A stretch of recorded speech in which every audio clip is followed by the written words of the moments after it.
Hello everyone, my name is Kulfasha और आप सभी देख रहे हैं हमारा official channel the learners community DUSL। I hope आप सभी ठीक होंगे और अपनी अपनी स्टडी बहुत अच्छे से कर रहे होंगे। देखिए, आज की जो मेरी वीडियो होने वाली है वो आपकी BA प्रोग्राम की होने वाली है फिफ्थ सेमेस्टर की जो आपकी हिस्ट्री है, जिसका नाम है हिस्ट्री ऑफ इंडिया 1700 से 1857। अगर आपके पास भी ये वाली हिस्ट्री है तो ये वीडियो आप लोगों के लिए बहुत ज़्यादा इंपॉर्टेंट है।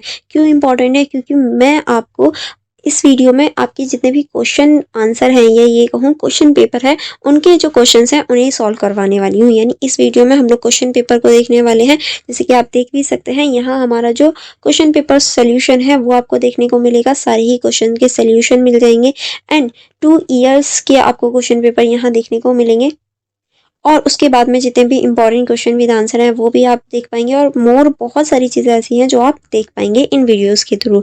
तो आप जल्दी से हमारे यूट्यूब चैनल को सब्सक्राइब कर लीजिए एंड बेल आइकन को प्रेस कर लीजिए, ताकि जो मेरी अपकमिंग वीडियोस हों आप उन्हें देख पाएँ एंड अपनी स्टडी को कंटिन्यू कर पाएँ। एंड देखिए, अगर आपको नोट्स चाहिए आप डिस्क्रिप्शन बॉक्स में भी देख सकते हैं। डिस्क्रिप्शन बॉक्स में PDF का लिंक आपको मिल जाएगा। जैसे कि आप देख सकते हैं, ये हमारी हिस्ट्री का क्वेश्चन पेपर है, हिस्ट्री ऑफ इंडिया, जिसमें हम 1700 से 1857 की जो हिस्ट्री है उसके ऊपर डिस्कस करेंगे। सेमेस्टर 5 है। देखिए, इसमें मेनली आपको 8 क्वेश्चंस दे रखे हैं और ये सारे ही जो क्वेश्चंस पूरा ही जो क्वेश्चन पेपर है आप उसको देख सकते हैं।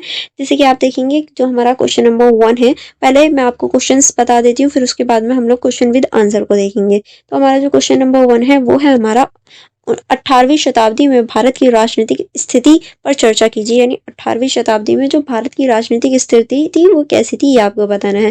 नेक्स्ट क्वेश्चन है हमारा, ईस्ट इंडिया कंपनी और बंगाल के नवाबों के बीच संघर्ष के कारण बताइए। यानी जो ईस्ट इंडिया कंपनी थी और जो बंगाल के नवाब थे उनके बीच में जो संघर्ष हो रहे थे वो किस कारणों से हो रहे थे, ये आपको बताना है। थर्ड क्वेश्चन है हमारा, ने भारत में औपनिवेशिक शासन को किस प्रकार प्रभावित किया।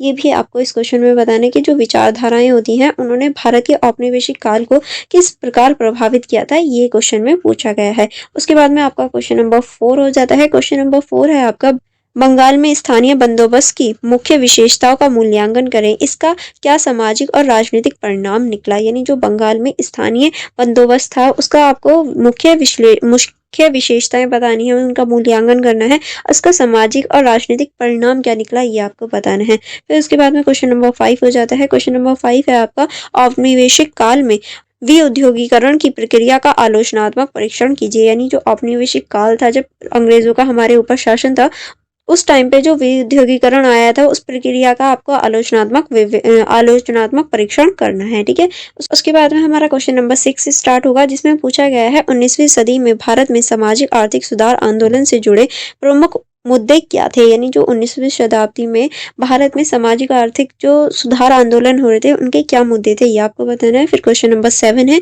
जिसमें क्या 1857 का विद्रोह सिर्फ एक सिपाही गदर था या नहीं, ये आपको बताना है। क्योंकि इस क्वेश्चन में कहा गया है कि 1857 का जो विद्रोह था वो सिपाही विद्रोह ही था या कुछ और भी था, ये आपको बताना है। ठीक है, उसके बाद में आप क्वेश्चन नंबर 8 देख सकते हैं। क्वेश्चन नंबर 8 में आपको निम्नलिखित में से किन्हीं 2 पर संक्षिप्त टिप्पणी लिखनी होगी। जिसमें पहला है हमारा महलवाड़ी व्यवस्था, दूसरा है हमारा भारत में परंपरागत शिक्षा प्रणाली। ठीक है, नेक्स्ट है हमारा रियतवाड़ी व्यवस्था, उसके बाद में हमारी कृषि का व्यावसायीकरण। ये आपको क्वेश्चन देखने को मिलते हैं। आई होप आपको पूरा क्वेश्चन पेपर अच्छे से समझ में आ गया होगा कि कौन कौन से क्वेश्चन है और किस तरह से क्वेश्चन पूछे गए हैं। चलिए फिर इसका सोल्यूशन देख लेते हैं। हम लोग क्वेश्चन नंबर 1 से स्टार्ट करेंगे। क्वेश्चन नंबर 1 है हमारा, 18वीं शताब्दी में भारत की राजनीतिक स्थिति पर चर्चा कीजिए। यही हमारा क्वेश्चन नंबर 1 था। तो चलिए देख लेते हैं आंसर आप किस तरह से लिखेंगे। 18वीं शताब्दी भारतीय इतिहास में एक ऐसे मोड़ का प्रतीक है जब भारत की पुरानी राजनीतिक व्यवस्था कमजोर होती ही जा रही थी। यानी एक ऐसी मोड़ आया जब राजनीतिक जो व्यवस्था थी वो कमजोर हो रही थी, तब हमारी ये व्यवस्था आई थी और नई शक्तियां उभरी थी। मुगल साम्राज्य जिसने सदियों तक भारत पर शासन किया था, अब अपने पतन की ओर अग्रसर था। यानी इस टाइम पे आकर जो मुगल साम्राज्य था वो भी पतन की ओर चला गया था। इस काल में एक और केंद्रीय सत्ता का हास्य हुआ, वही दूसरी और प्राचीन शक्तियों का उदय हो रहा था। इस समय भारत में यूरोपीय शक्तियां अंग्रेज, फ्रांस, डच और पुर्तगाल व्यापार के माध्यम से राजनीतिक हस्तक्षेप करने लगे। यानी ये लोग भी आकर हमारी जो राजनीति थी उसमें हस्तक्षेप कर रहे थे। यह युग भारत के इतिहास में संक्रमण काल था जिसने आगे चलकर ब्रिटेन सत्ता के मार्गों को प्रशस्त किया। यानी यही ये ऐसा युग था जिसने औपनिवेशिक काल को आगे चल के मार्ग प्रदान किया था। अब इसका आंसर किस तरह से लिखेंगे, ये तो हो गया हमारा इंट्रोडक्शन। अब इसका आंसर किस तरह से लिखेंगे, चलिए देख लेते हैं। पहले हम देखेंगे मुगल साम्राज्य का पतन कि किस तरह से पतन हुआ। इसमें आप लिखेंगे 18वीं शताब्दी की शुरुआत तक मुगल साम्राज्य अपनी चरम सीमा पर था, यानी सबसे ऊपर था। किंतु औरंगजेब की मृत्यु जो कि 1707 में हुई थी के बाद राजनीतिक एकता समाप्त हो गई। उत्तराधिकार के युद्ध, भ्रष्ट शासन, दरबारी पंडितों और कमजोर उत्तराधिकारों के समन्वय ने अलग कर दिया। यानी इस टाइम पे जो शासन व्यवस्था थी वो पूरी खोखली हो चुकी थी। प्रांतीय सूबेदार स्वतंत्र होने लगे। मुगल साम्राज्य केवल नाम मात्र के शासन बनकर रह गए। दिल्ली की सत्ता का प्रभाव केवल आसपास तक सीमित रह गया। यानी अब जो मुगल साम्राज्य के सम्राट थे वो सिर्फ नाम मात्र यानी नाम के ही रह गए थे, उनका कोई भी शासन वासन नहीं रहा था। और जो दिल्ली की सत्ता थी वो भी कुछ लिमिटेड क्षेत्र तक ही रह गई थी। नेक्स्ट अब हम देखेंगे प्रांतीय शासन का उदय। किस तरह से प्रांतीय शासन का उदय हुआ। मुगल सम्राट की कमजोरी का लाभ उठाकर अनेक प्रांतीय राज्य उभर गए। बंगाल में मुर्शिद कुली खान, अवध में असद अली खां, हैदराबाद में निजाम उल मुल्क, मराठ में पेशवा बाजीराव, सिखों में बंदा बहादुर और पंजाब में महाराजा रणजीत सिंह जैसे शक्तियों ने अपने अपने क्षेत्र में स्वतंत्र राज्य स्थापित किया। यानी अब इन लोगों ने अपना अपना क्षेत्र लेकर स्वतंत्र राज्य बना लिया था। इन राज्यों ने प्रशासनिक, आर्थिक और सांस्कृतिक दृष्टि से अपने क्षेत्र को विकास किया, किंतु आपसी संघर्ष ने इन्हें एकजुट नहीं होने दिया। यानी इन्होंने विकास तो किया लेकिन आपसी संघर्ष भी बहुत रहा। नेक्स्ट अब हम देखेंगे औरंगजेब की नीतियों का प्रभाव। किस तरह से औरंगजेब की धार्मिक संकीर्णता, अत्यधिक युद्ध नीति और दक्षिण में इन दीर्घकालीन युद्ध ने साम्राज्य को आर्थिक रूप से कमजोर कर दिया, जिसने राजपूतों, जाटों, मराठाओं और सिखों के विरोध मिल गया। यानी देखिए इसी की वजह से जो राजपूत थे, जाट थे, मराठा थे, सिख थे, वो सभी लोग इनके विरुद्ध हो गए थे। परिणाम स्वरूप साम्राज्य में विरोध बढ़े और जनता का विश्वास कमजोर हुआ, जिससे मृत्यु के बाद कोई भी शासक इतना सक्षम नहीं रहा जो साम्राज्य को पुनः एकीकृत कर ले। यानी इनकी मृत्यु के बाद सारी चीजें अब खत्म होने लगी थी। और जो हम ये कहें जो मुगल साम्राज्य है उसमें औरंगजेब का बहुत बड़ा रोल है पतन में, ठीक है, क्योंकि इनकी नीतियां बहुत ज्यादा जो नीतियां थी वो असफल हो गई थी। नेक्स्ट अब हम देखेंगे विदेशी आक्रमणों का अस्थिरता। किस तरह से जो विदेशी आक्रमण और अस्थिरता थी, इसमें आप लिखेंगे 18वीं शताब्दी में भारत में कई विदेशी आक्रमणों का सामना करना पड़ा। यानी 18वीं शताब्दी में कई विदेशी आक्रमण हो गए थे। 1739 में नादिर शाह और 1748 से 1767 के बीच अहमद शाह अब्दाली के हमलों ने भारत की राजनीतिक स्थिति को हिला दिया। यानी यहाँ पर सबसे ज्यादा नादिर शाह ने और जो अहमद शाह अब्दाली हैं उन्होंने आक्रमण किया था। दिल्ली लूट ली गई, अपार धन संपत्ति नष्ट हुई और जनता में भय का वातावरण फैल गया। इस प्रणाली ने मुगल सत्ता की तीक्ष्णता पूरी तरह समाप्त कर और भारत को अस्थिर बना दिया। यानी जो भी ये चीजें आ रही थी, जो विदेशी आक्रमण थे, उन्होंने पूरे भारत को खत्म कर दिया। क्योंकि देखिए पहले भारत को सोने की चिड़िया कहा जाता था, बट वो चीजें खत्म होने लगी। नेक्स्ट आप इसमें लिखेंगे यूरोपीय शक्तियों का उदय। किस तरह से इस काल में यूरोपीय व्यापारी धीरे धीरे राजनीतिक शक्ति में परिवर्तित हो गए। पुर्तगाली, डच, फ्रांसीसी और अंग्रेज भारत में तटीय इलाकों में व्यवस्थित केंद्र बन चुके थे, किंतु धीरे धीरे अंग्रेजी ईस्ट इंडिया कंपनी सबसे शक्तिशाली बन गई थी। यानी इन सभी ने भी हमारे देश पर शासन किया, लेकिन धीरे धीरे जो ईस्ट इंडिया कंपनी थी वो सबसे शक्तिशाली बन गई। प्लासी और बक्सर की लड़ाई के बाद अंग्रेजों ने बंगाल, बिहार और उड़ीसा पर अधिकार कर लिया, जिसके बाद धीरे धीरे ब्रिटिश साम्राज्य ने भारत में बड़े भाग पर नियंत्रण स्थापित कर लिया। यानी धीरे धीरे भारत के बड़े भाग पर ब्रिटिशों का शासन हो गया। उसके बाद आप इसमें लिखेंगे प्रशासनिक और आर्थिक संकट। यानी जो प्रशासनिक और जो आर्थिक संकट थे वो क्या क्या थे, तो इसमें आप लिखेंगे मुगल साम्राज्य की आर्थिक और प्रशासनिक व्यवस्था कमजोर हो चुकी थी। जागीरदारी और मनसबदारी व्यवस्था में भ्रष्टाचार बढ़ गया था। अधिकारियों ने जनता से अत्यधिक कर वसूले, जिससे किसान विद्रोह करने लगे। सेना में अनुशासन की कमी और तकनीकी पिछड़ापन बढ़ता गया। परिणाम स्वरूप मुगल साम्राज्य की पूरी तरह से निष्क्रिय हो गए। यानी जो मुगल साम्राज्य थे वो भी पूरी तरीके से समाप्त होने लगे। नेक्स्ट अब हम देखेंगे सांस्कृतिक और सामाजिक स्थिति का प्रभाव। यानी यहाँ की सांस्कृतिक और सामाजिक स्थिति पर क्या प्रभाव पड़ा। राजनीतिक अस्थिरता के बावजूद 18वीं शताब्दी का भारत सांस्कृतिक दृष्टि से सक्रिय था। लखनऊ, हैदराबाद, तंजौर और बनारस जैसे क्षेत्रों में कला, संगीत, नृत्य और साहित्य का विकास हुआ, परंतु सामाजिक स्तर पर असमानताएं, जातिगत भेदभाव और धार्मिक विभाजन बने रहे। इन कारणों से भारतीय समाज एकजुट होकर विदेशी शक्तियों का सामना नहीं कर पाया। इसी वजह से जो विदेशी शक्तियां थी वो हमारे देश पर हावी हो गई।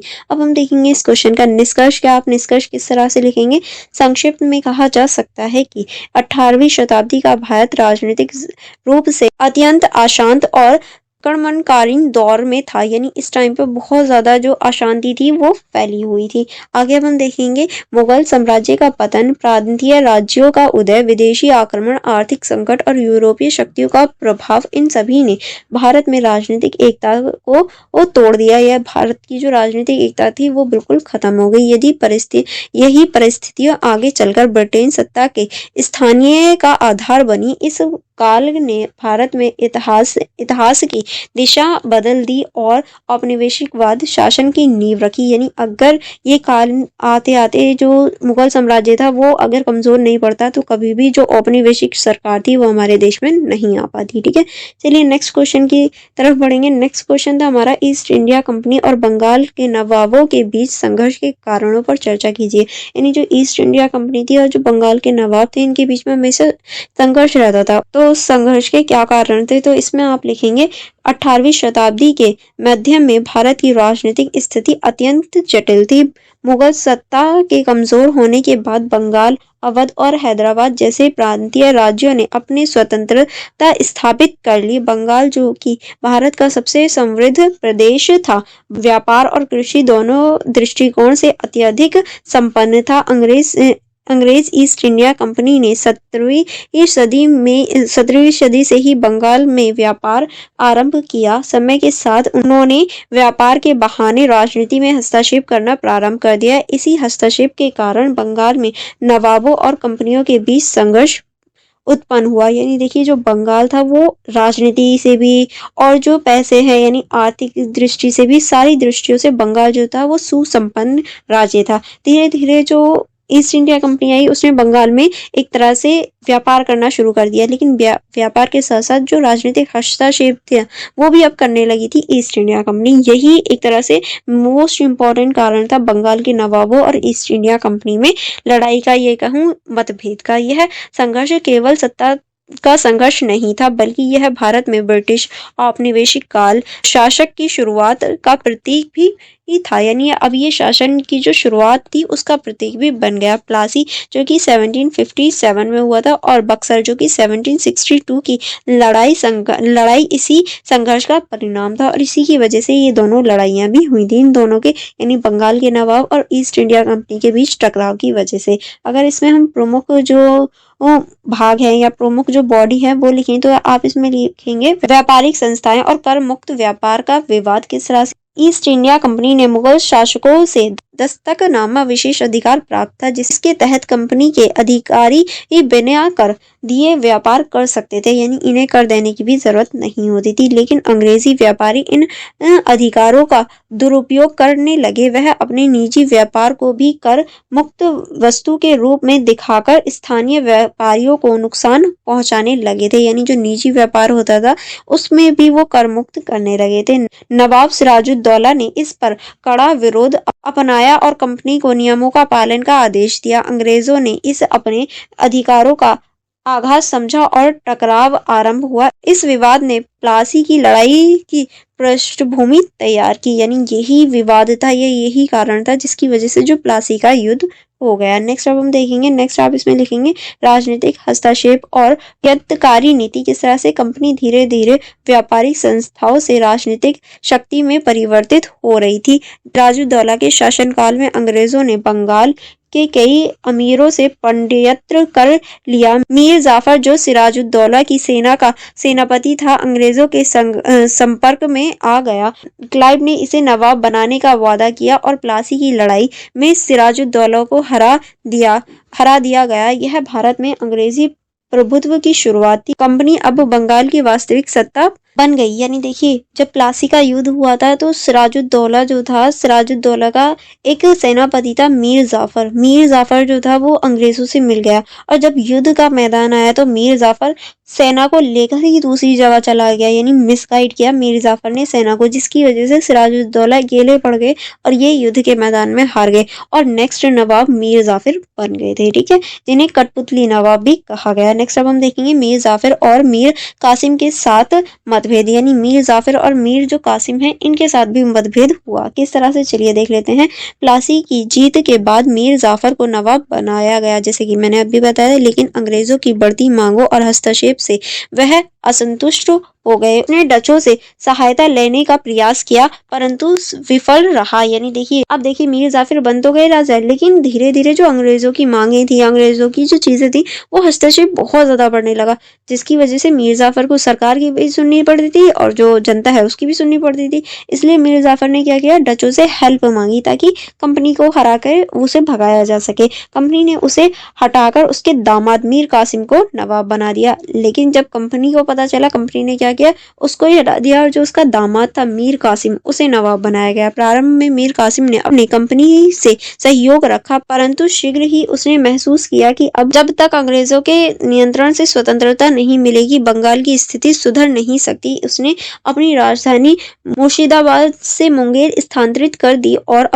अपनी सेना को सशक्त बनाना प्रारंभ कर दिया। यानी देखिए जो मीर कासिम था अब वो भी बहुत ज्यादा परेशान हो गया अंग्रेजों से, क्योंकि उनकी भी नीतियां बहुत ज्यादा थी और वो जनता पर बिना चीजें या बिना बात का थोपते थे, हर चीज कर थोप दिया, कभी ज्यादा कर लेते थे जनता से, जिसकी वजह से जनता भी बहुत परेशान थी। अब मीर कासिम भी परेशान होने लगा, तो इसी वजह से मीर कासिम ने क्या किया कि जब तक अंग्रेज नहीं हारेंगे इनका नियंत्रण खत्म नहीं होगा, तो इसने जो अपनी राजधानी थी मुर्शिदाबाद उसको स्थानांतरित कर दिया, यानी उसको बदल दिया, मुर्शिदाबाद से मुंगेर वो चला गया। क्योंकि देखिए अगर बंगाल की बात करूं तो यहाँ पर अगर कंपनी है तो ये मुर्शिदाबाद है, जहाँ बहुत जल्दी या फिर अच्छे से कनेक्ट हो जाते थे, और यहाँ हमारा मंगोल इतनी दूरी पर। अब उसने जो अपनी राजधानी थी वो स्थानांतरित कर ली और सेना को मजबूत करना शुरू कर दिया। ठीक है, नेक्स्ट अब हम देखेंगे मीर कासिम की नीतियां और अंग्रेजों का विरोध। किस तरह से मीर कासिम की जो नीतियां थी और उन्होंने अंग्रेजों का विरोध किया। मीर कासिम ने बंगाल में प्रशासनिक सुधार किए, उसने कर मुक्त व्यापार का अधिकार स्थानीय व्यापारियों को भी दे दिया ताकि अंग्रेजों की एक अधिकार नीति को चुनौती दी जा सके। इससे अंग्रेजों के व्यापारिक हिस्सों पर चोट पहुंची। उन्होंने मीर कासिम को हटाने की योजना बनाई। स्थिति इतनी बढ़ गई कि वह दोनों पक्षों में खुला युद्ध आरंभ हो गया, यानी दोनों पक्षों में युद्ध होने लगा। अंग्रेजों ने मुंगेर और पटना पर हमला किया और मीर कासिम को भागना पड़ा। उसने अवध के नवाब सिराजुद्दौला और मुगल सम्राट शाह आलम द्वितीय से सहायता मांगी। यानी जब मीर कासिम को भगाया गया तो ये अवध के जो नवाब थे उनके पास और मुगल सम्राट के पास पहुंचा, एक तरह से हेल्प लेने के लिए। नेक्स्ट अब हम देखेंगे बक्सर की लड़ाई निर्णायक संघर्ष। किस तरह से, इसमें आप लिखेंगे 22 अक्टूबर 1964 को बक्सर की लड़ाई हुई, जिसमें मीर कासिम, सिराजुद्दौला और शाह आलम द्वितीय की संयुक्त सेना सामना ईस्ट इंडिया से हुआ। यानी देखिए अब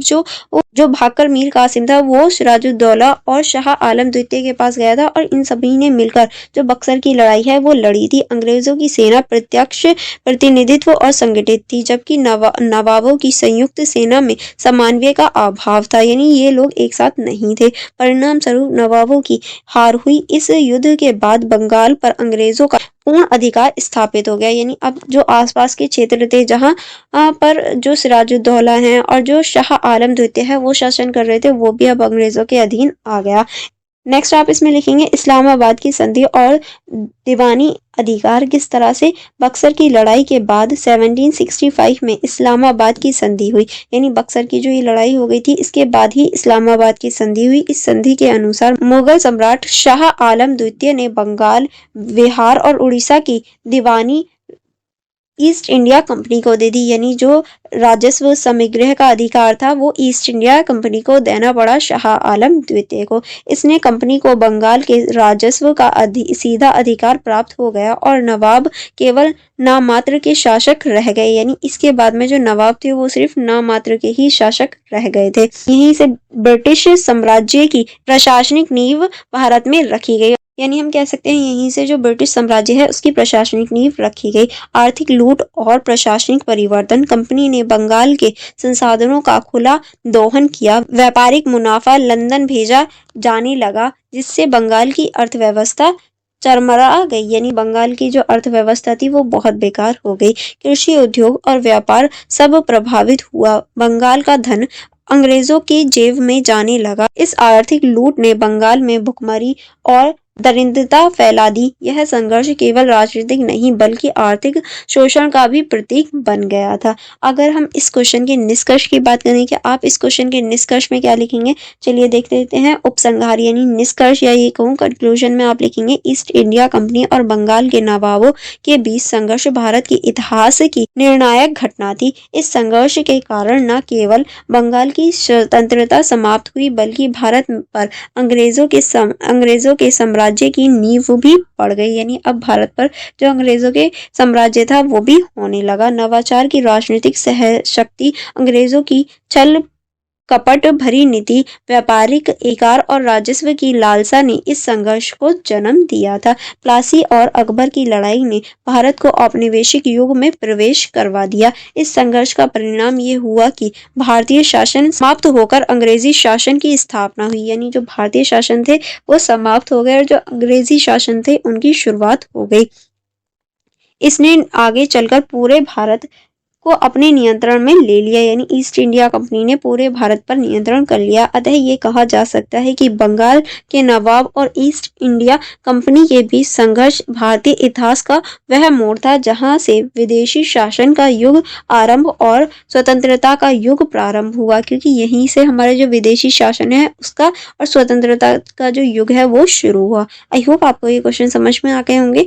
नेक्स्ट क्वेश्चन था हमारा क्वेश्चन पेपर का, विचारधारा ने भारत में औपनिवेशिक शासन को किस प्रकार प्रभावित किया, यानी जो विचारधाराएं थी उन्होंने भारत में जो औपनिवेशिक शासन है उसे किस प्रकार से प्रभावित किया था, ये आपको बताना था। चलिए परिचय से देखेंगे। विचारधारा किसी भी शासन की आत्मा होती है। भारत में ब्रिटेन औपनिवेशिक शासन केवल राजनीतिक या आर्थिक संप्रभुत्व नहीं था, यानी ये जो था ये सिर्फ राजनीतिक या फिर आर्थिक संप्रभुत्व ही नहीं था बल्कि यह एक विशेष विचारधारा पर आधारित शासन था। यानी देखिए ये विशेष जो एक तरह से विचारधारा है उस पर आधारित शासनों में से एक था। इस विचारधारा ने शासन की नीति, प्रशासनिक ढांचे, शिक्षा, समाज, धर्म और अर्थव्यवस्था सभी को गहराई से प्रभावित किया। ब्रिटेन शासकों ने अपने शासन को सभ्यता मिशन, उत्थान और आधुनिकीकरण जैसे आदर्शों से जोड़ा या प्रचलित किया कि उनका शासन भारतीयों के हित में है, लेकिन वस्तुतः यह विचारधारा औपनिवेशिक स्वार्थ और प्रभुत्व को स्थायी बनाने का साधन थी। यानी देखो इन्होंने जो अंग्रेज थे उन्होंने अपने आप को सभ्य बताया और जो एक तरह से उत्थान वाला बताया, औद्योगिकरण वाला बताया कि हम इन्हें अपना लें क्योंकि ये हमें आगे बढ़ाएंगे, पर ये वास्तव में ऐसा नहीं था। अगर लिखेंगे इस क्वेश्चन को लिखेंगे कैसे, क्योंकि ये हो गया हमारा इंट्रो। अब लिखना स्टार्ट में आप पहला पॉइंट लिखेंगे औपनिवेशिक विचारधारा का मूल आधार सभ्यता मिशन, यानी औपनिवेशिक विचारधारा की जो मूल आधार था सभ्यता मिशन था। किस तरह से था? ब्रिटिश शासन की प्रमुख विचारधारा यही थी कि भारत एक पिछड़ा देश और अंग्रेजों का कर्तव्य है कि वो भारतीयों को सभ्य बनाएं। इस विचारधारा को सभ्य मिशन कहा गया। अंग्रेज स्वयं को उच्च सभ्यता का प्रतिनिधित्व मानते थे और भारतीयों को अशिक्षित व अविकसित मानते थे। ठीक है, इसी सोच के कारण उन्होंने शिक्षा, कानून, प्रशासन और सामाजिक सुधार के नाम पर ऐसी नीतियां लागू की जिनका वास्तविक उद्देश्य भारतीय संस्कृति को कमजोर करना था।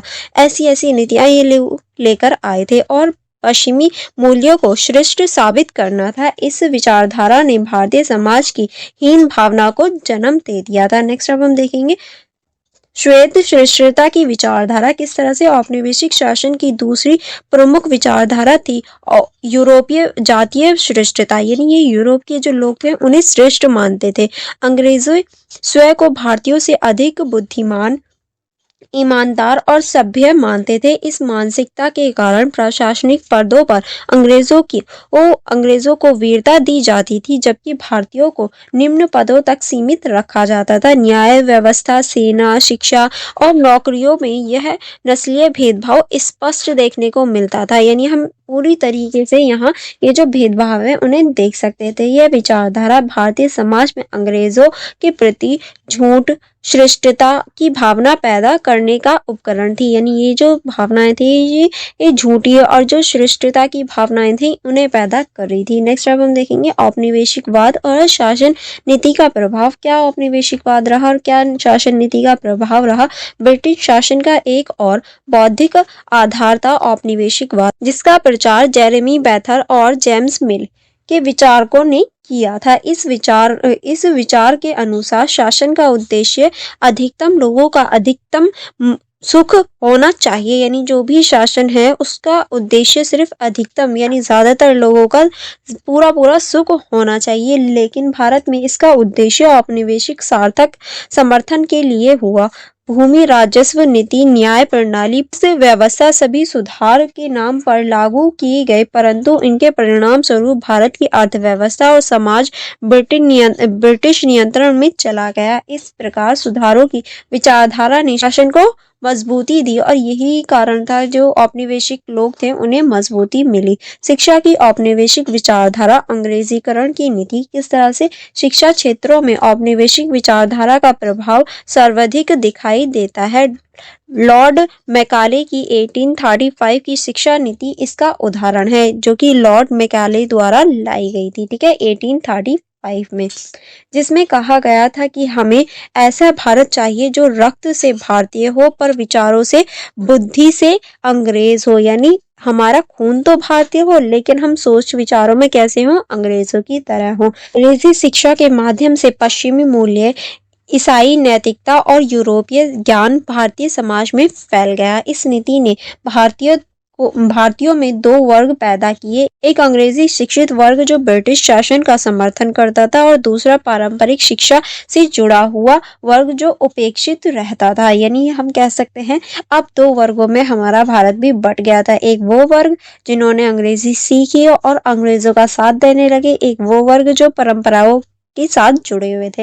नेक्स्ट अब हम देखेंगे आर्थिक विचारधारा, मुक्त व्यापार और पूंजीवादी सोच। ब्रिटिश शासन की आर्थिक नीति भी विचारधारात्मक थी। उन्होंने मुक्त व्यापार के सिद्धांत को लागू किया, जिसके अंतर्गत भारत को ब्रिटेन वस्तुओं के बाजार के रूप में प्रयोग किया गया। यह विचारधारा इस मान्यता पर आधारित थी कि व्यापार और उद्योग के माध्यम से सभ्यता का विकास हो सकता है। यानी व्यापार और उद्योग होगा तभी सभ्यता बन पाएगी। लेकिन वास्तविकता में इस नीति ने भारत के पारंपरिक उद्योगों को नष्ट कर दिया, क्योंकि वो हमारे यहाँ से व्यापार करके ले जा रहे थे। ग्रामीण अर्थव्यवस्था को कमजोर किया और भारत को कच्चे माल का आपूर्तिकर्ता बना दिया। यह विचारधारा औपनिवेशिक आर्थिक शोषण का वैचारिक आधार बनी। यानी ये कह सकते हैं कि इस विचारधारा के आधार पर ही इन्होंने हमारा आर्थिक शोषण किया था। नेक्स्ट अब हम देखेंगे धार्मिक और सामाजिक सुधारों की विचारधारा। किस तरह से ब्रिटिश शासन ने धर्म और समाज के क्षेत्र में भी अपनी विचारधारा लागू की। उन्होंने ईसाई नैतिकता को श्रेष्ठ बताते हुए भारतीय परंपराओं और धर्म को अंधविश्वास और पिछड़ेपन से जोड़ दिया। मिशनरियों की सहायता से भारतीय समाज में ईसाई प्रचार फैलाया गया। सती प्रथा, बाल विवाह, विधवा पुनर्विवाह जैसे मुद्दों को उन्होंने सुधारका का रूप अपनाया। लेकिन इन सुधारकों का उद्देश्य भारतीय समाज को अपने नियंत्रण में लाना था, ताकि पूरा भारत इनके नियंत्रण में आ जाए। धार्मिक रूप से भी भारतीय सुधारकों जैसे राजा राममोहन राय ने इन सुधारकों को भारतीय दृष्टि से अपनाया और उन्हें समाज के हित में जोड़ा, क्योंकि देखिए ये चीजें बुरी तो थी ही हमारे समाज में, इसलिए हमारे लोगों ने भी इन्हें थोड़ा सा सहायता दी थी ताकि बुरी चीजें हट सके। नेक्स्ट अब हम देखेंगे राष्ट्रवाद और प्रतिरोध की विचारधारा पर प्रभाव।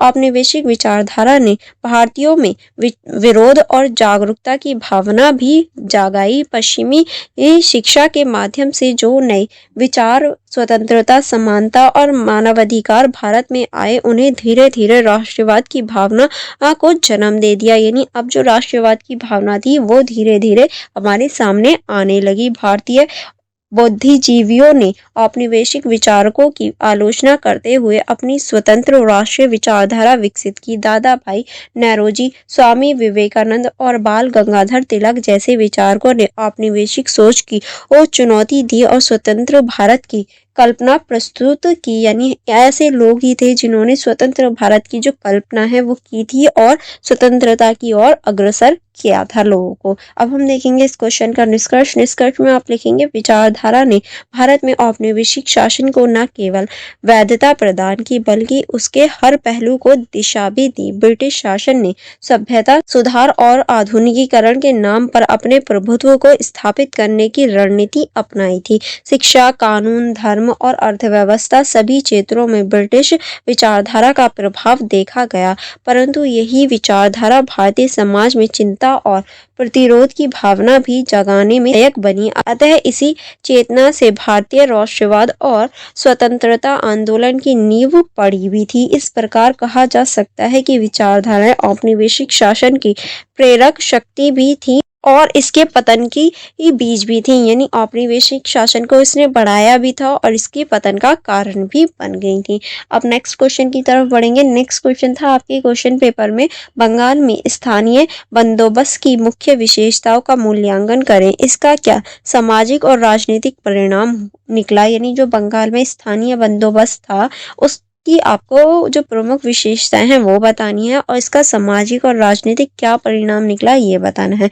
चलिए देख लेते हैं। इंट्रो में आप लिखेंगे बंगाल में स्थानीय बंदोबस्त की स्थापना 1793 ईस्वी में लॉर्ड कॉर्नवालिस द्वारा की गई थी। यानी ये जो है ये लॉर्ड कॉर्नवालिस द्वारा चलाया गया था। इसका उद्देश्य ब्रिटिश शासन को स्थिर और निश्चित राजस्व प्राप्त करवाना था तथा भूमि से अधिकतम लाभ देना था। यानी जो भूमि है उससे ज्यादातर लाभ जो है या ज्यादा से ज्यादा लाभ जो है वो ब्रिटिशों को पहुंच सके, यही इसका उद्देश्य था। यह नीति ईस्ट इंडिया कंपनी के लिए राजस्व वसूलने की एक स्थानीय प्रणाली थी। यानी ये राजस्व यानी कर वसूल थी। अंतर्गत जमींदारों को भूमि का स्थायी स्वामी माना गया। इस व्यवस्था ने भारत की भूमि प्रणाली और ग्रामीण समाज की संरचना को पूरी तरह बदल दिया, क्योंकि अब जो ग्रामीण समाज था और जो भूमि प्रणाली थी अब उसमें चेंजेस हो गए इस नीति के आने के बाद में। किस तरह से, तो इसमें आप लिखेंगे भी स्वामित्व जमींदारों की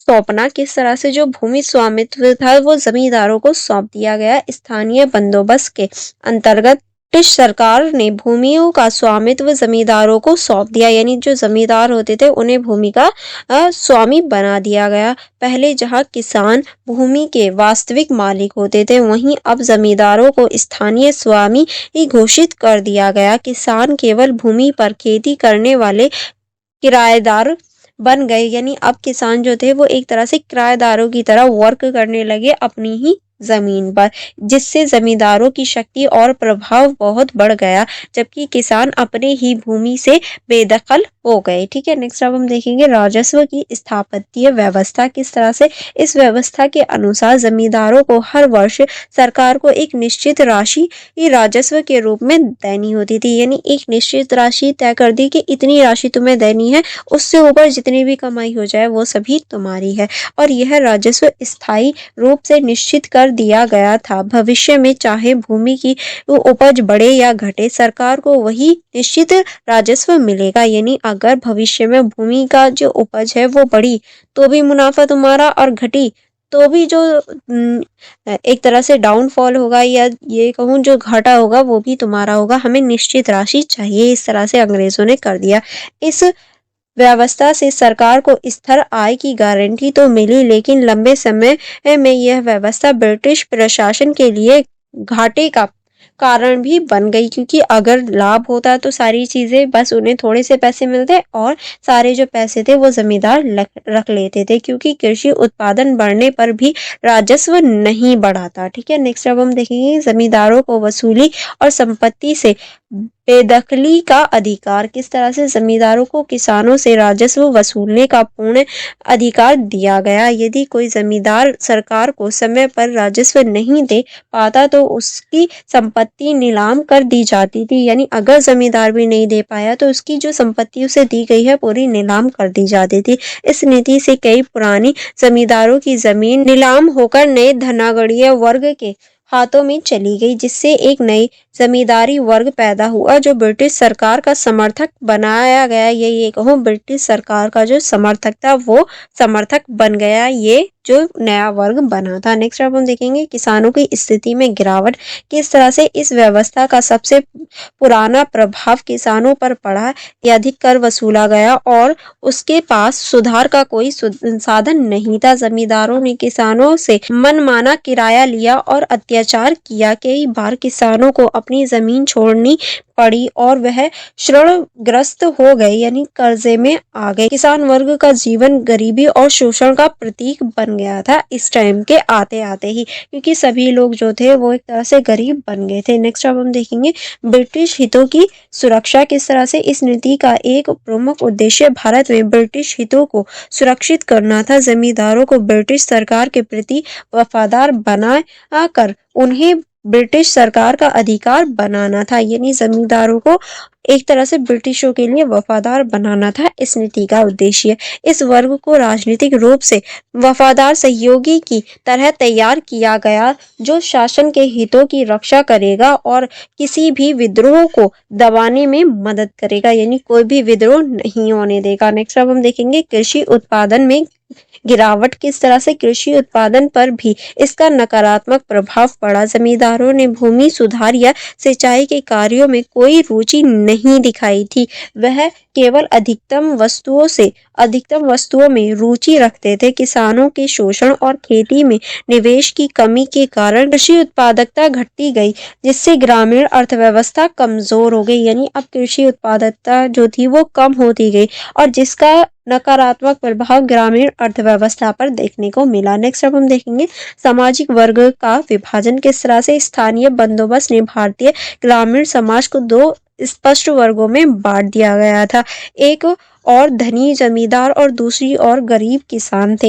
यह सामाजिक असमानता और अन्याय का कारण बना। जमींदार वर्ग विलासिता में डूबा रहा, जबकि किसान वर्ग गरीब, ऋण और भूमि से जूझता रहा। यानी जो एक तरह से जमींदार वर्ग था वो विलासिता में या ये कहूँ शराब के नशे में डूबा रहा, और जो किसान लोग थे वो गरीबी में, ऋण में यानी कर्जे में और भूख से जूझते रहे थे। वह विभाजन भारत में वर्ग संघर्ष की नींव बना। यानी आगे चल के जो वर्ग संघर्ष होता है वो इसी का कारण कह सकते हैं।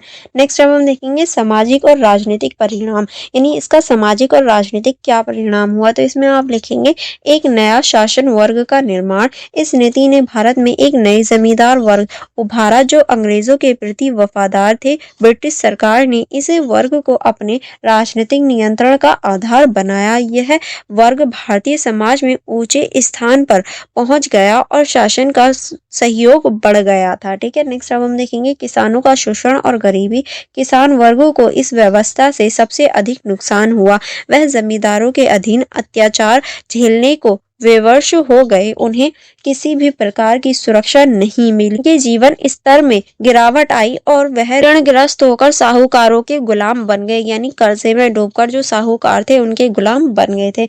नेक्स्ट अब हम देखेंगे भूमि का व्यावसायिकरण। किस तरह से स्थानीय बंदोबस्त ने भूमि को एक व्यावसायिक वस्तु बना दिया। यानी व्यापार करने की या व्यवसाय करने की वस्तु बन गई थी भूमि का स्वामित्व खरीद फरोख्त हो गया। इसमें भूमि का आसमान वितरण और अधिक बढ़ा और धनी वर्ग भूमि का मालिक बन गए, जबकि किसानों का हक समाप्त हो गया था। ठीक है, चलिए आगे बढ़ेंगे। आगे अब हम देखेंगे कृषि अर्थव्यवस्था का पतन। किस तरह से जमींदारों ने कृषि विकास की बजाय अपने विलासिता पर ध्यान दिया। यानी अपनी ही चीजों पर उन्होंने ध्यान दिया। खेती में निवेश की कमी, सिंचाई के अभाव और किसानों की स्थिति खराब होने से कृषि अर्थव्यवस्था कमजोर हो गई। उत्पादन घटा और अकाल जैसी स्थिति भी पैदा हो गई थी। नेक्स्ट अब हम देखेंगे ब्रिटिश शासन में स्थापत्य राजनीतिक दृष्टि से यह नीति ब्रिटिश शासन के लिए उपयोगी रही। जमींदार वर्ग ब्रिटिश शासन के समर्थक में रहे और किसी भी विद्रोह में सरकार का साथ दिया, जिससे ब्रिटिश शासन को भारत में स्थिरता मिली और उनका नियंत्रण मजबूत हो गया। यानी अब जो जमींदार वर्ग थे वो ब्रिटिशों के साथ हो गए थे। नेक्स्ट अब हम देखेंगे ग्रामीण समाज में असमानता और वर्ग संघर्ष। किस तरह से ग्रामीण समाज दो वर्गों में बढ़ गया, धनी जमींदारों और निषेध किसानों का। यह वर्ग विभाजन आगे चलकर भारतीय समाज में असंतोष और विद्रोह की भावना का कारण बना। यानी आगे चल के जो असंतोष है और विद्रोह जैसी भावना है वो भी बन जाती है। किसान आंदोलन और ग्रामीण आशक्ति का मूल्य कारण यही व्यवस्था थी। यानी जो किसान आंदोलन होते हैं, ग्रामीण आशक्ति होती है, उन सभी का यही कारण रही थी। अब हम देखेंगे इस क्वेश्चन का निष्कर्ष। निष्कर्ष में आप लिखेंगे बंगाल का स्थानीय बंदोबस्त ब्रिटिश और औपनिवेशिक शासन की ऐसी नीति थी जिसमें भारत की भूमिका, व्यवस्था और ग्रामीण जीवन को पूरी तरह से बदल दिया था। क्योंकि अब किसानों की जो स्थिति थी वो बहुत ज्यादा दयनीय हो गई थी। यह नीति ब्रिटिश सरकार के राजस्व हितों को ध्यान में रखकर बनाई गई थी। यानी ब्रिटिश सरकार को ध्यान में रखकर बनाई गई थी सिर्फ, परंतु इसके सामाजिक और आर्थिक परिणाम विनाशकारी रहे, जिससे जमींदारों का वर्ग मजबूत हुआ, किसानों की स्थिति बदतर हो गई और कृषि व्यवस्था कमजोर पड़ गई थी। राजनीतिक रूप से यह ब्रिटिश शासन के लिए स्थापत्य लेकर आई, परंतु सामाजिक रूप से इसे असमानता, गरीबी और शोषण की गहरी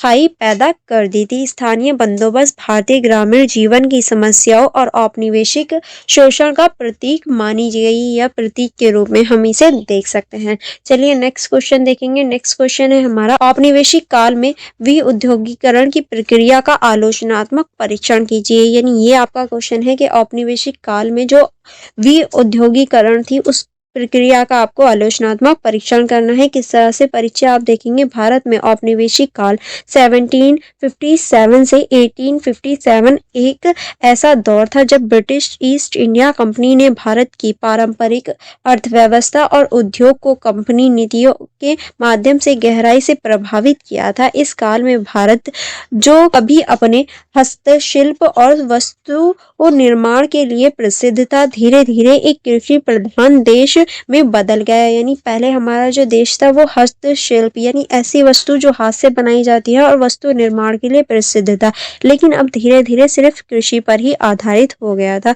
विउद्योगीकरण का अर्थ है पारंपरिक उद्योग और हस्तशिल्प का पतन। यानी देखिए विउद्योगीकरण का अर्थ ये निकलता है कि जो हमारी पारंपरिक उद्योग है और जो हमारा हस्तशिल्प है उसका पतन हो जाना और उत्पादन की कमी होना और विदेशी मशीन निर्मित वस्तुओं के कारण स्थानीय उद्योग का नष्ट हो गए। यानी देखिए अब जो स्थानीय उद्योग थे वो भी नष्ट हो गए। औपनिवेशिक नीति के कारण भारत का यह परिवर्तन एक सुनिश्चित आर्थिक प्रक्रिया थी जिसका उद्देश्य भारत को ब्रिटेन के औद्योगिक उत्पादन के बाजार में बदलना था। यानी भारत जो था वो अब औद्योगिक उत्पादन के बाजार में बदल गया था।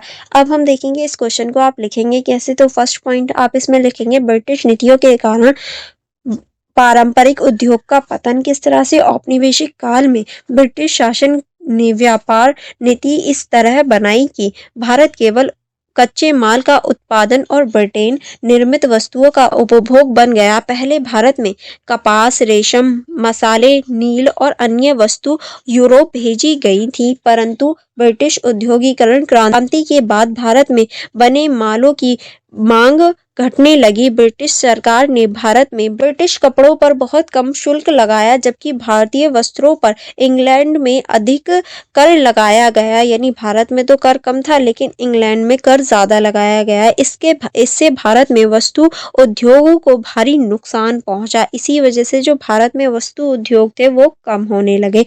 नेक्स्ट आप इसमें लिखें मशीनों का आगमन और भारतीय हस्तशिल्प का पतन। किस तरह से 18वीं सदी के उत्तरार्ध में यूरोप में औद्योगिक क्रांति हुई और कपड़ा उद्योग मशीनों से संचालित होने लगा। भारत में बुनकरों और कारीगरों के हाथों से बने कपड़े जो पहले गुणवत्ता के कारण प्रसिद्ध थे, अब मशीनों से बने सस्ते कपड़ों के सामने टिक नहीं पाए। धीरे धीरे भारतीय वस्त्र बाजार में अंग्रेजी मशीन निर्मित कपड़ों का प्रभुत्व हो गया। यानी अब धीरे धीरे जो अंग्रेज बना रहे थे कपड़े उनका प्रभुत्व होने लगा, जिससे भारत के हजारों बुनकर बेरोजगार हो गए थे। नेक्स्ट अब हम देखेंगे कच्चे माल की निकासी और का धन का निष्कासन। किस तरह से ब्रिटिश सरकार ने भारत को अपने औद्योगिक विकास के लिए कच्चे माल के स्रोत के रूप में इस्तेमाल किया। कपास, जूट और नील आदि बड़े पैमाने पर निर्मित हुआ, लेकिन इसका उचित मूल्य भारत में नहीं मिला। यानी सही दामों पे इसे भारत में नहीं बेचा खरीदा जाता था। इसके साथ ही करों और व्यापारिक लाभों का माध्यम से जो धन भारत में उत्पन्न होता था वह धन के निष्कासन के रूप में इंग्लैंड भेज आ जाता था। यानी सारी चीजें इंग्लैंड भेज दी जाती थी। दादा भाई नौरोजी ने इसे भारत की निर्धनता का प्रमुख कारण माना। यानी दादा भाई नौरोजी ने बताया कि यही कारण है कि हम लोग गरीब हो गए। नेक्स्ट अब हम देखेंगे परिवहन व्यवस्था और बाजार नीति का प्रभाव। क्या प्रभाव पड़ा इसमें आप लिखेंगे अंग्रेजों ने भारत में रेल मार्ग, सड़कें और बंदरगाहों का निर्माण मुख्यतः अपने व्यापारिक हितों के लिए करवाया था। इसका उद्देश्य ब्रिटिश वस्तुओं को भारत में हर कोने तक पहुंचाना और भारत में कच्चे माल को बंदरगाहों तक पहुंचाना था। इस नीति ने स्थानीय बाजारों को नष्ट कर दिया और पारंपरिक शिल्पकार ब्रिटिश वस्तुओं के सस्ते दामों के सामने टिक नहीं पाए, क्योंकि देखिए जो ब्रिटिश बना रहे थे वो तो मशीनों से बनता था, इसी वजह से वो सस्ता भी मिल जाता था। नेक्स्ट अब हम देखेंगे भारतीय कारीगरों और सामाजिक और आर्थिक स्थिति पर प्रभाव क्या रहा।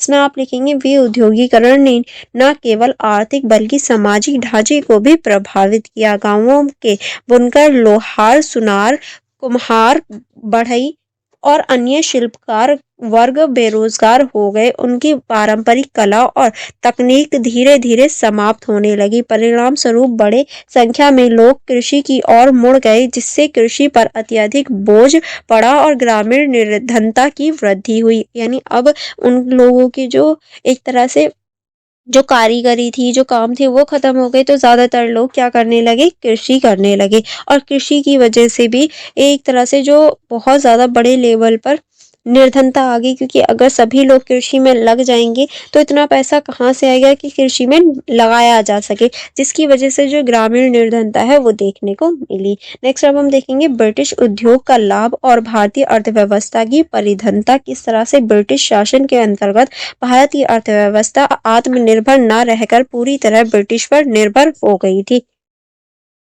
ब्रिटिश कपड़ा उद्योग को सस्ता कच्चा माल भारत से मिला और अपने तैयार माल के लिए विशाल बाजार भी भारत में उपलब्ध हुआ। इस प्रकार ब्रिटिश की औपनिवेशिक वृद्धि का आधार भारतीय उद्योगों का पतन था। भारत औपनिवेशिक देश से कृषि प्रधान उपनिवेश में बदल गया। यानी अब भारत जो था वो औपनिवेशिक देश से जो कृषि प्रधान देश था उसमें परिवर्तित हो गया था। ठीक है, नेक्स्ट अब हम देखेंगे परिणाम और दीर्घकालीन प्रभाव। यानी इसका क्या परिणाम हुआ और क्या दीर्घकालीन जो प्रभाव हम यहाँ देख सकते हैं वो क्या था। तो इसमें आप लिखेंगे औपनिवेशीकरण की प्रक्रिया का दीर्घकालीन प्रभाव भारत की सामाजिक और आर्थिक संरचना पर बहुत गहराई से पड़ा। एक और भारतीय हस्तशिल्प की पहचान समाप्त हुई, दूसरी ओर बेरोजगारी और गरीबी बढ़ी, जिससे भारत में पूंजी का अभाव हुआ और औद्योगिक विकास की गति रुक गई, क्योंकि अब हम औद्योगिक रूप से विकास नहीं कर रहे थे। यही कारण था कि 19वीं सदी के उत्तरार्ध में भारत में आर्थिक राष्ट्रवाद का उदय हुआ। इससे स्वदेशी आंदोलन जैसी चेतना को जन्म मिल गया। यानी अब जो स्वदेशी आंदोलन जैसी चीजें थी वो भी बढ़ने लगी। आई होप आपको क्वेश्चन समझ में आया होगा। अब हम देखेंगे निष्कर्ष। निष्कर्ष में आप लिखेंगे औपनिवेशिक काल में भारत में हुए विउद्योगीकरण केवल आर्थिक परिवर्तन नहीं था, बल्कि यह भारत की समृद्धि औपनिवेशिक परंपरा के विनाश की कहानी भी थी। यानी इन्होंने एक तरह से औपनिवेशिक जो परंपरा है उसकी विनाश की कहानी भी तय कर दी थी। ब्रिटिश शासन की नीतियां भारत के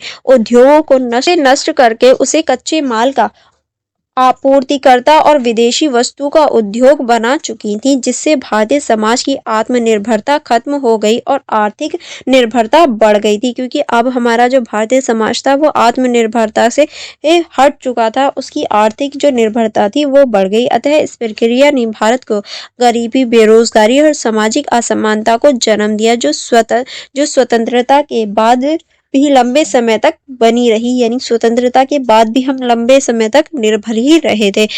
आई होप आपको ये सारे क्वेश्चन समझ में आ गए होंगे। इसलिए नंबर 6 है हमारा 19वीं सदी के भारत में सामाजिक धार्मिक सुधार आंदोलन से जुड़े प्रमुख मुद्दे क्या थे। यानी हम कह सकते हैं कि जो 19वीं सदी थी उसमें भारत के जो सामाजिक और धार्मिक जो सुधार हो रहे थे उससे जुड़े जो आंदोलन थे उसके प्रमुख मुद्दे क्या थे, तो हम उसको देखेंगे। परिचय में आप लिखेंगे 19वीं सदी का भारत सामाजिक, धार्मिक और राजनीतिक रूप से एक परिवर्तनशील दौर से गुजर रहा था। यानी इस टाइम पे बहुत सारे परिवर्तन, चेंजेस हम देख सकते हैं। एक और अंग्रेजों का औपनिवेशिक शासन भारतीय समाज पर गहरा प्रभाव डाल रहा था, तो दूसरी ओर देश के अंदर अनेक सामाजिक बुराइयां जैसे सती प्रथा, बाल विवाह, जाति भेद, पर्दा प्रथा और महिला की उपेक्षा समाज को कमजोर कर रही थी।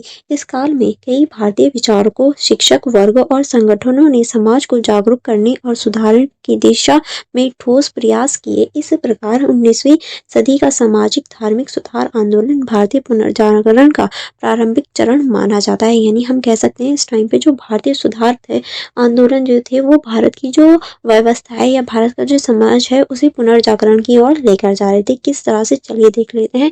इसको आप अटेम्प्ट करेंगे। पहला पॉइंट आप लिखेंगे सामाजिक कुरीतियां और प्रथाओं का विरोध। यानी जो समाज में कुरीतियां थी, प्रथाएं थी, उनका किस तरह से विरोध हो रहा था। तो इसमें आप लिखेंगे 19वीं सदी में भारतीय समाज में अनेक बुराइयां फैली हुई थी। सती प्रथा हो गई, बाल विवाह हो गई, दहेज प्रथा हो गई, बहु विवाह हो गई और पर्दा प्रथा जैसी कुरीतियां महिलाओं को सामाजिक रूप से पिछड़ा बना रही थी। यानी सामाजिक रूप से महिलाएं जो थी वो पीछे रह रही थी। राजा राममोहन राय जैसे सुधारकों ने सती प्रथा के विरोध जोरदार अभियान चलाए थे। यानी इन्होंने इसके विरोध में एक अभियान भी चलाया था, वो भी बहुत बड़े लेवल पर हम इस अभियान को देख सकते हैं। इनके प्रयासों से 1828 में ब्रिटिश सरकार ने सती प्रथा निषेध अधिनियम लागू किया।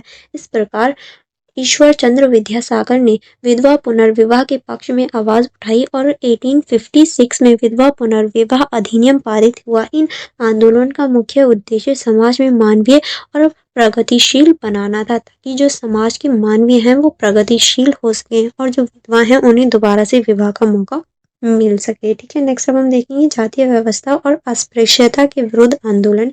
किस तरह से, इसमें आप लिखेंगे भारतीय समाज में जातिगत ऊंच नीच और छूआछूत ने समाज को विभाजित कर रखा था। ब्राह्मण समाज, आर्य समाज या शोध समाज जैसे संगठनों ने समानता और सामाजिक न्याय की भावना को फैला दिया था। राजा राममोहन राय और महात्मा ज्योतिबा फूले ने इन व्यवस्था को महत्वपूर्ण बताया और शिक्षा व सुधार के माध्यम से सभी वर्गों को समान अवसर देने की बात की। इस प्रकार इस प्रयासों ने आगे चलकर भारतीय समाज में सामाजिक समानता की नींव रखी। यानी सारे ऐसे लोग थे जिन्होंने सामाजिक जो समानता है उसको बढ़ाने का कार्य किया। इसमें आप राजा राममोहन राय और महात्मा ज्योतिबा फूले और इनकी वाइफ जो थी सावित्री बाई फूले, उनका आप नाम लिख सकते हैं। नेक्स्ट हम देखेंगे महिला शिक्षा और उनके अधिकारियों की स्थापना। किस तरह से जो महिला शिक्षा थे और उनके जो अधिकार थे उनकी स्थापना हुई। महिलाओं की स्थिति उस समय अत्यंत दयनीय थी। उन्होंने शिक्षा से वंचित रखा जाता था और सामाजिक जीवन से अलग थलग कर दिया गया था। सुधारों ने महिलाओं की शिक्षा को आवश्यक बताया। विद्यासागर, दयानंद सरस्वती और स्वामी विवेकानंद जैसे सुधारकों ने महिला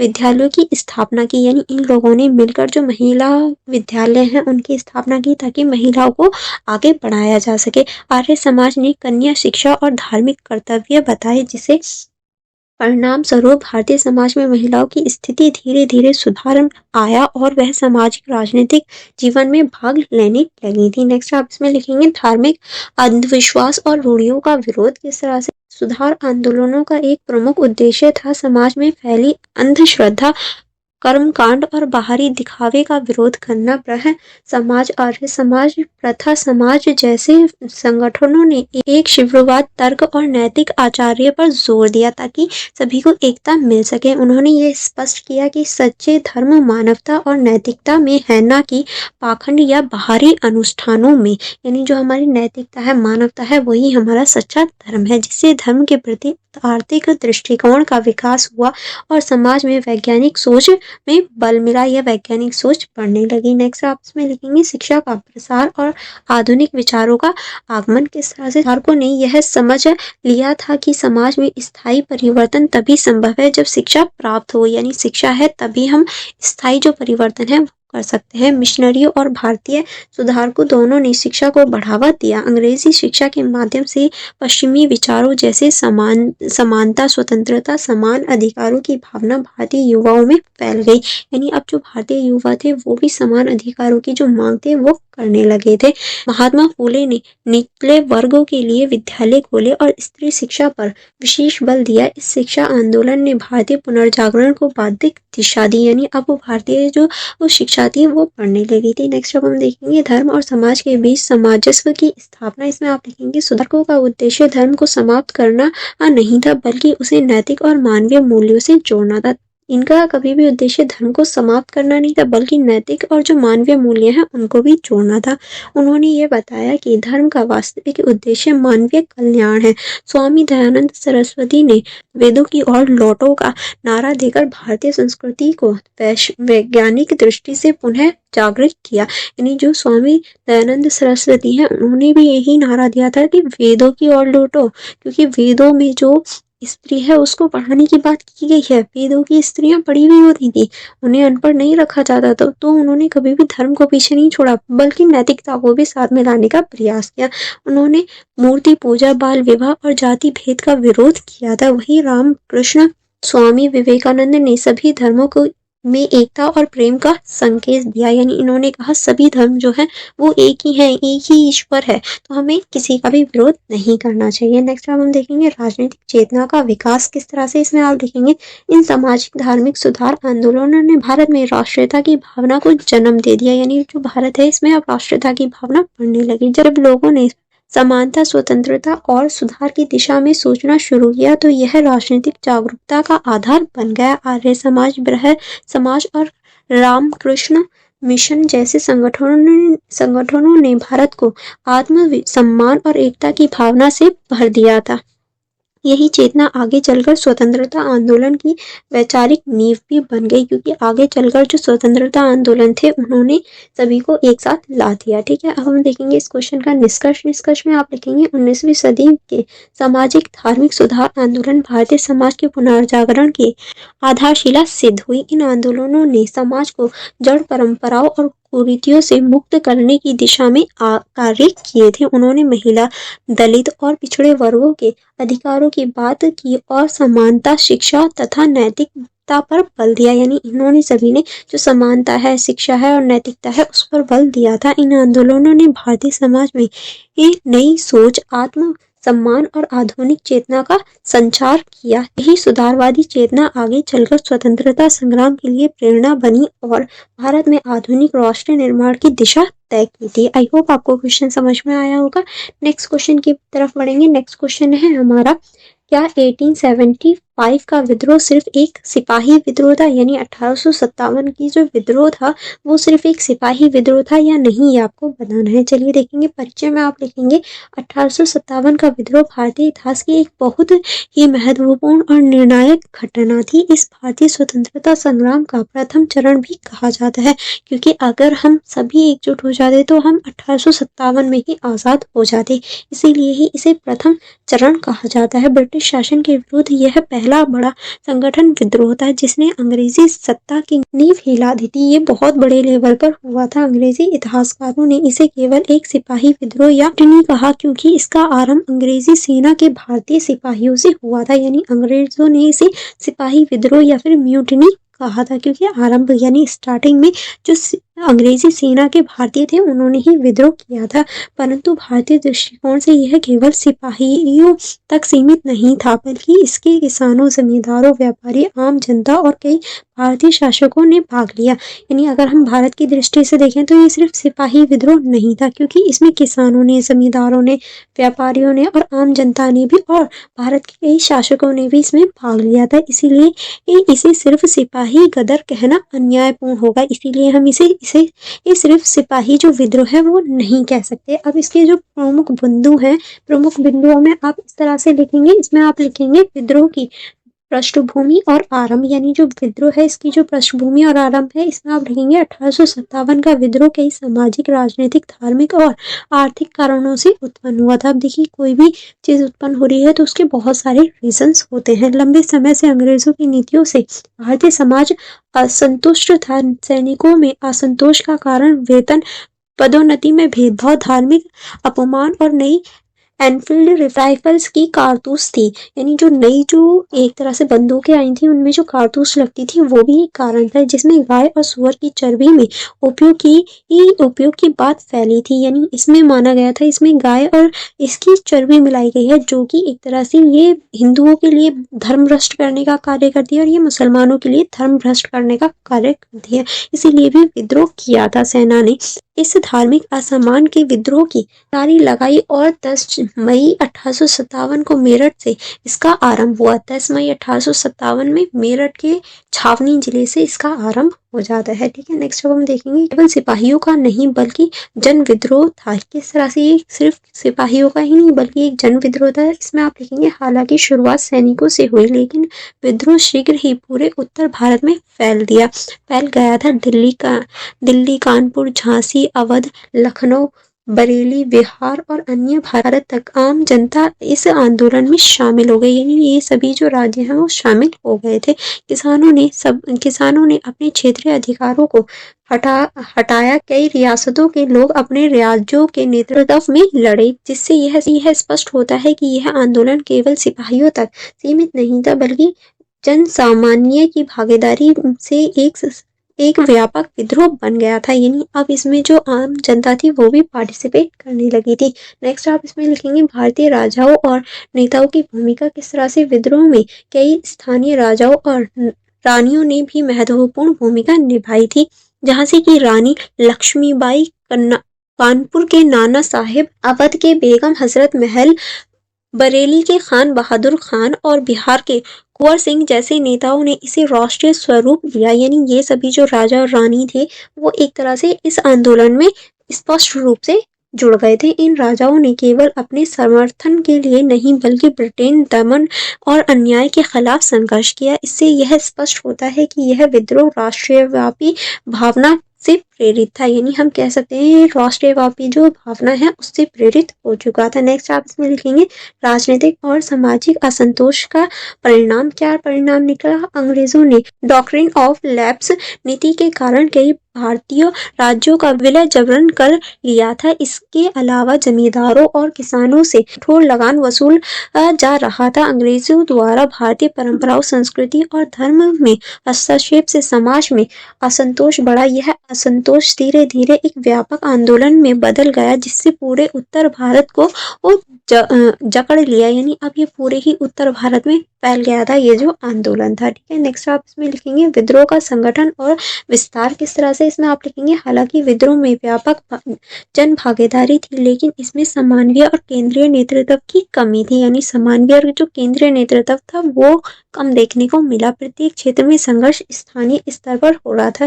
दिल्ली में बहादुर शाह जफर को प्रतीकात्मक रूप से नेता घोषित किया गया, परंतु उनके पास वास्तविक नियंत्रण नहीं था। यानी सिर्फ प्रतीक के रूप में उन्हें नेता बना दिया गया था बहादुर शाह जफर को, लेकिन रियलिटी में उनके पास भी कोई नियंत्रण नहीं था। फिर भी यह आंदोलन इतना प्रबल था कि अंग्रेज सत्ता को कुछ समय के लिए दिल्ली, कानपुर, लखनऊ, झांसी और अन्य प्रमुख शहरों से भगा डाला था। यानी एक तरह से हमने इन सभी क्षेत्रों से जो अंग्रेजी शासन था उसको भगा दिया।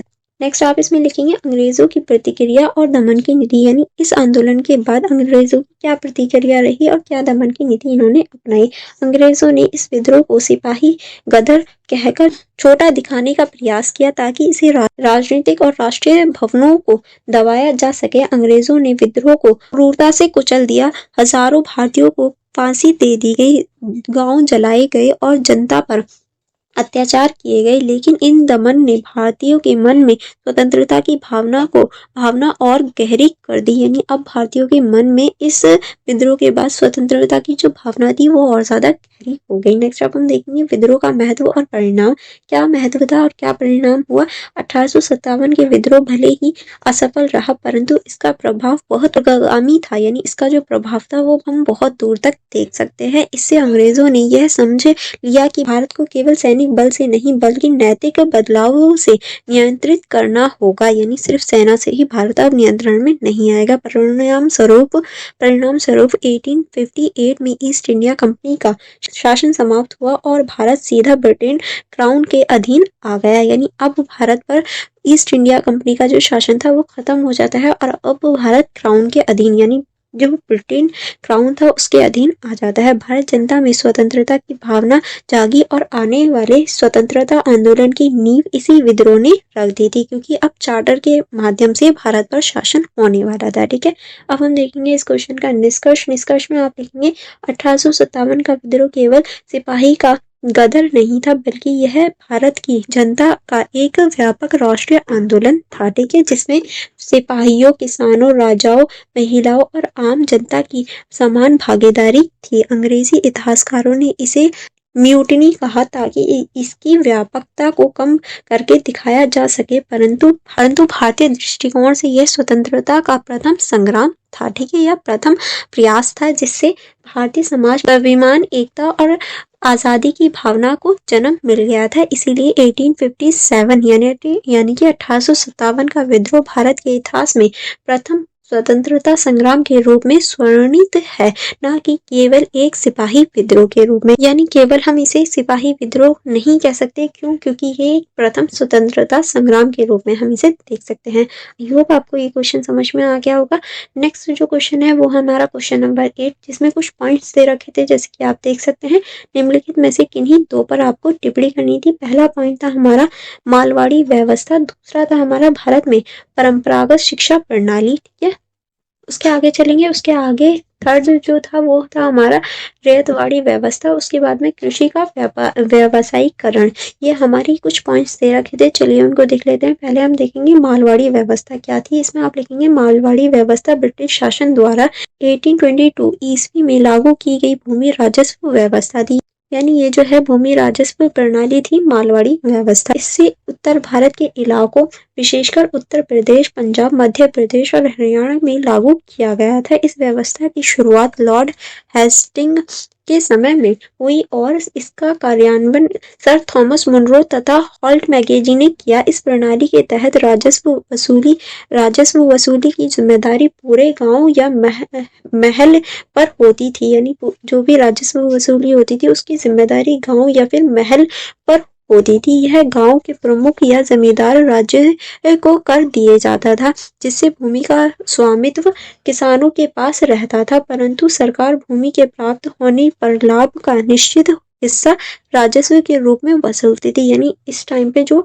किसान होते थे उन्हीं के पास भूमि का अधिकार था, लेकिन जो सरकार थी उसे एक निश्चित यानी एक तरह से निश्चित कर दिया गया था, उतना ही उसे अपना हिस्सा चाहिए होता था। इस व्यवस्था से किसानों पर कर का बोझ बढ़ गया और धीरे धीरे ग्रामीण अर्थव्यवस्था पर नकारात्मक प्रभाव हमें देखने को मिला। ठीक है, नेक्स्ट पॉइंट है हमारा भारत में परंपरागत शिक्षा प्रणाली, यानी जो भारत में परंपरागत स्टार्टिंग शिक्षा प्रणाली थी वो कैसी थी। तो इसमें आप देखेंगे ब्रिटिश शासन से पहले भारत में शिक्षा की परंपरागत प्रणाली अत्यंत सुदृढ़ थी। गांव-गांव में पाठशालाएं होती थी जहां विद्यालय, गुरुकुल, मदरसे और टोलों में अध्ययन करते थे। शिक्षा का उद्देश्य केवल नौकरी नहीं बल्कि चारित्रिक, नैतिक और धार्मिक विकास था, जो कि अब नहीं रह गया, क्योंकि अब सिर्फ शिक्षा का मतलब एजुकेशन का मतलब सिर्फ नौकरी पाना हो गया है। संस्कृत, अरबी और पारसी भाषा के माध्यम से वेद, पुराण, गणित, ज्योतिष, दर्शन और साहित्य की शिक्षा दी जाती थी। यानी शिक्षा में हम संस्कृत, अरबी, फारसी ये सारी भाषाएं देख सकते हैं, जिसमें हम वेद, पुराण, गणित, ज्योतिष और इन सभी को देख सकते हैं। स्थानीय समाज स्वयं इन संस्थाओं का पालन पोषण करते थे। ब्रिटिश काल में इस प्रणाली को अव्यवस्थित बताकर धीरे धीरे अंग्रेजी शिक्षा प्रणाली लागू की गई, जिससे भारतीय पारंपरिक शिक्षा की महत्व कम हो गई, परंतु यह प्रणाली भारतीय संस्कृति और मूल्यों की वाहक रही थी। ठीक है, नेक्स्ट जो था वो था हमारा रैयतवाड़ी व्यवस्था। अब हम देखेंगे रैयतवाड़ी व्यवस्था क्या थी। इसमें आप लिखेंगे रैयतवाड़ी व्यवस्था 1792 ईस्वी में थॉमस मुनरो द्वारा मद्रास और बॉम्बे प्रेसिडेंसी में लागू की गई थी। यानी ये जो है ये मेनली मद्रास और जो मुंबई है इसमें लागू की गई थी। इस व्यवस्था में भूमि का सीधा संबंध सरकार और किसान के बीच स्थापित किया गया था। किसानों को भूमि का स्वामी माना गया था इसके अंतर्गत, और वह सीधे सरकार को राजस्व अदा करते थे, बीच में कोई नहीं होता था। इस प्रणाली का उद्देश्य मध्यस्थों को हटाना था, परंतु उच्च कर दरों के कारण किसान अत्यधिक कर्ज में डूब गए। फसल खराब होने पर भी कर वसूला जाता था, यानी अगर फसल खराब हो गई है तो भी कर देना पड़ता था, जिसकी वजह से वो और ज्यादा कर्ज में डूब गए, जिससे ग्रामीण जीवन में निर्धनता और असुरक्षा बढ़ी। यद्यपि इस व्यवस्था ने किसानों को भूमि का स्वामित्व दिया, परंतु आर्थिक दृष्टि से उनके लिए हानिकारक सिद्ध किया। यानी इस जो व्यवस्था थी इसने भूमि का तो अधिकार दे दिया, लेकिन आर्थिक रूप से उन्हें बहुत ज्यादा कमजोर कर दिया था। ठीक है, नेक्स्ट पॉइंट था हमारा कृषि का व्यवसायीकरण। किस तरह से जो कृषि है उसका व्यवसायीकरण हुआ। इसमें आप लिखेंगे औपनिवेशिक काल में कृषि की नीतियों के कारण भारतीय संस्कृति में बड़ा परिवर्तन आया, जिससे कृषि का व्यवसायीकरण कहा जाता है। यानी बड़े लेवल पर जब कृषि में परिवर्तन आया था तो उसे ही कृषि का व्यवसायीकरण कहा गया। पहले किसान अपनी आवश्यकताओं की पूर्ति हेतु खेती करते थे, परंतु अब उन्हें नील, कपास, जूट, चाय और अफीम जैसी नकदी फसलों की खेती के लिए प्रेरित किया गया, ताकि वो लोग ऐसी फसलें करें जो कि भूमि को नुकसान भी देती थी, ताकि ब्रिटेन के उद्योगों को कच्चा माल मिल सके। इस परिवर्तन से भारतीय सांस्कृतिक परंपरा स्वरूप खो गई, और इसी वजह से जो भारत की जो सांस्कृतिक परंपरा थी वो अपना स्वरूप खोती चली गई। खाद्य फसलों का उत्पादन घटा, क्योंकि अब जो खाने पीने वाली फसलें थी वो कम उगाई जाने लगी, जिससे अकाल और गरीबी बढ़ी। किसानों पर कर्ज का बोझ बढ़ा और वह विदेशी बाजारों पर निर्भर हो गए, क्योंकि अब अपने देश में जो थी वो खाने पीने की चीजें कम होने लगी थी। यह प्रक्रिया भारतीय ग्रामीण अर्थव्यवस्था के पतन का प्रमुख कारण बनी, क्योंकि अब खाने पीने की भी कमी हो गई थी और जो किसान थे वो भी एक तरह से कर्ज में डूब गए थे। इसी वजह से भारतीय जो ग्रामीण अर्थव्यवस्था थी वो बहुत ज्यादा बेकार होती चली। आई होप आपको यहाँ तक सारी चीजें समझ में आ गई होंगी, क्योंकि यहाँ हमारा पूरा ही क्वेश्चन पेपर सॉल्व हो जाता है। इसके बाद में हम सेकंड क्वेश्चन पेपर सॉल्व करेंगे। वो